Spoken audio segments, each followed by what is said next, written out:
السلام عليكم وتحياتي للجميع. وعودة الوفاة أو قضية الوفاة ديال هشام في العريضة.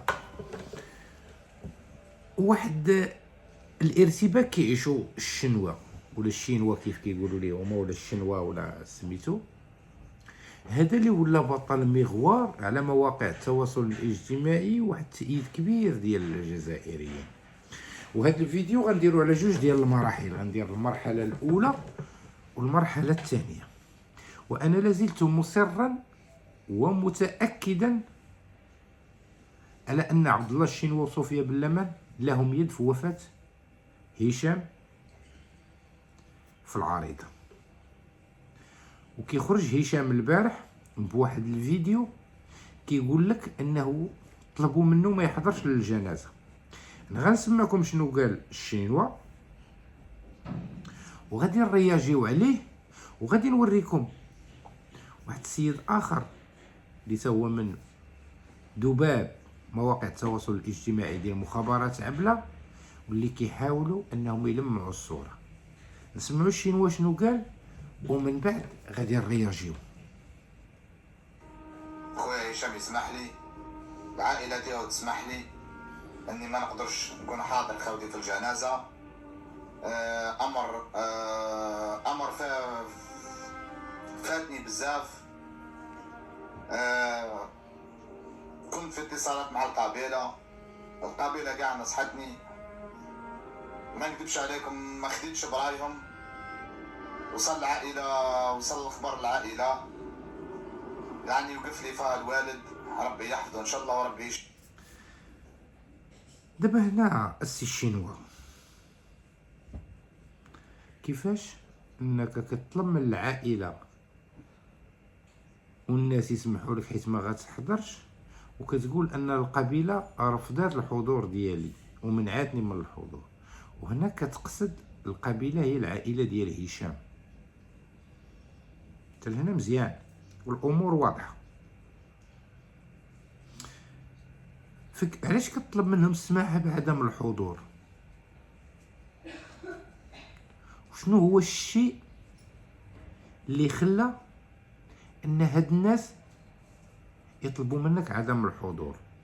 واللي غتجي للعائله ديالك والالحاح ديال الوالد ديالك. انا غير كمل معايا الفيديو حتى الاخر باش تفهم مزيان، لان باقي كلام ثقيل. شكون هي الجهه اللي منعاتك؟ زيد في مية معجضة. انا ما فهمتش حاجه برك، تقريبا 20 سنه كل ما نجي ناخذ البلاد العائله كامل تفرح بيا. اول خطره في حياتي الوالد تاعي يقول لي ما تجيش البلاد. شاف الفيديو هذا 20 عام، وكل خطره كل عام كيبغي يهبط للبلاد، كلشي كيفرح ويرحب به ملي غيجي. هاد العام باه قال لي ما تجيش.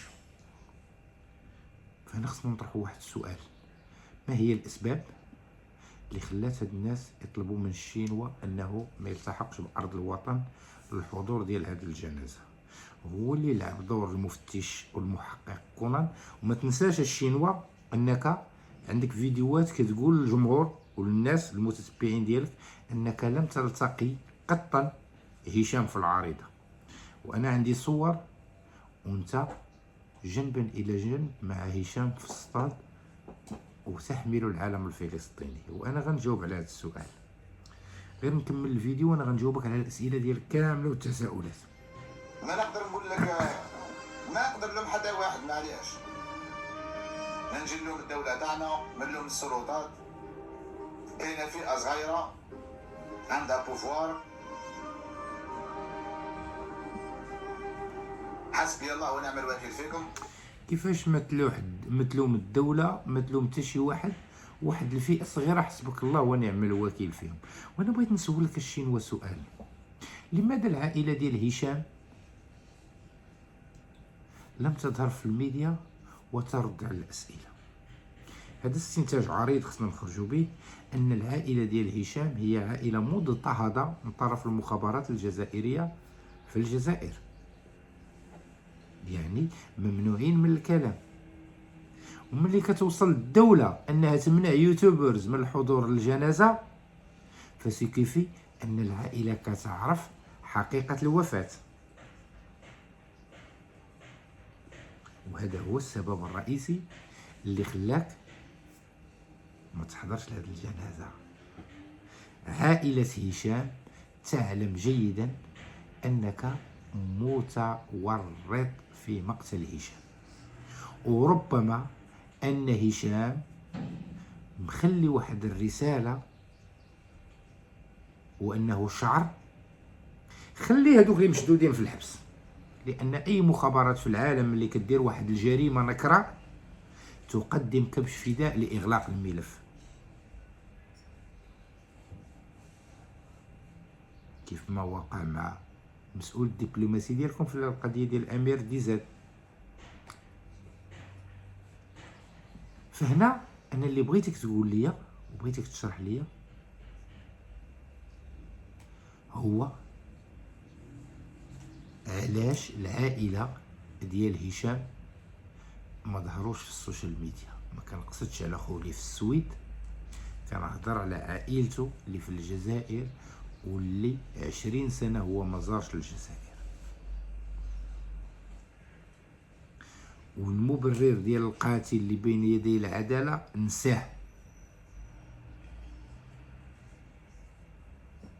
لأن الشرطة السويدية غتسد الملف بهذوك الجنات اللي عندها وسالات، لأن صافي الجريمة تسدات. ولكن الحقيقة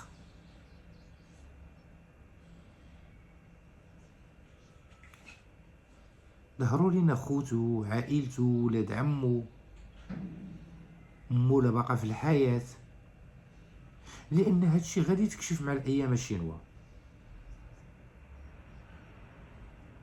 وأنك تميزي خوك في الوطن بغض النظر عن الاختلاف، هو معارض وانت شيات. دابا انا كيما بغيتي تفهم ليا في هذا الملف، وغادي نسمعكم واحد السيد اخر بلا ما نهضر، غنسمعكم واحد السيد اخر اللي كذلك هو من الشيات الكبار ديال الكابرا. لا، هذه البقرة الحلوبة انا غنصاوب لك تتيا فيديو الميكروبة. لكن كنت عندي معلومة غير مؤكدة، واتضح انه شنوا المفروض يكون في المكتب تاعو، ما كانش في المكتب تاعو، وكان يحكي لي واحد الحكاية اللي ما كانش تركب. المهم للعلم هذا يوتيوبرز هو كتعرفوه، جزائري مؤيد للنظام، مطبل. هنا غتخرج لي واحد المعلومة خطيرة، انه الشينوا ما لقاهش في المكتب ديالو. وكيفاش يوتيوبرز جزائري عنده مكتب في الخارج؟ شنو الدور ديال المكتب؟ كون قال غير كلمة استوديو، وحتى استوديو غيكون مربوط بهاتف جوال ماشي بهاتف ثابت. هنا يؤكد لنا الدور الاستخباراتي اللي كيقوم به الشينوا. كمل.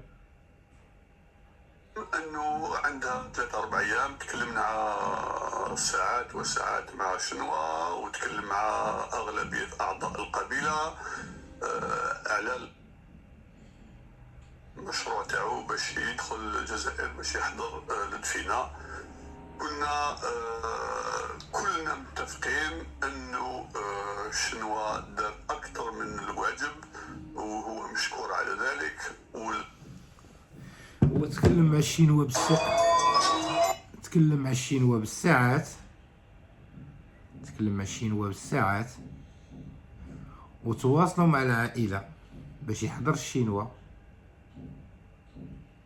انا كنتخيل راسي ان هشام في العريضة انه كينتمي لشي قبيلة اللي عندها واحد الوزن سياسي ثقيل في الجزائر. هذا ما يريدون تسويقا. وبالله عليكم شنو هو الدافع اللي يخلي قبيلة انها ترفض شخصية قدمت عمل انساني لكشف الحقيقة من الحضور للجنازة؟ ارحموا عقول الناس. ولا تستحمروا الناس. انا غنجيب لكم صوفيا باللمن في الجزء الثاني، وغادي تشوفوا الارتباك الكبير اللي كتعيشه مخابرات عبلة. تحياتي لكم.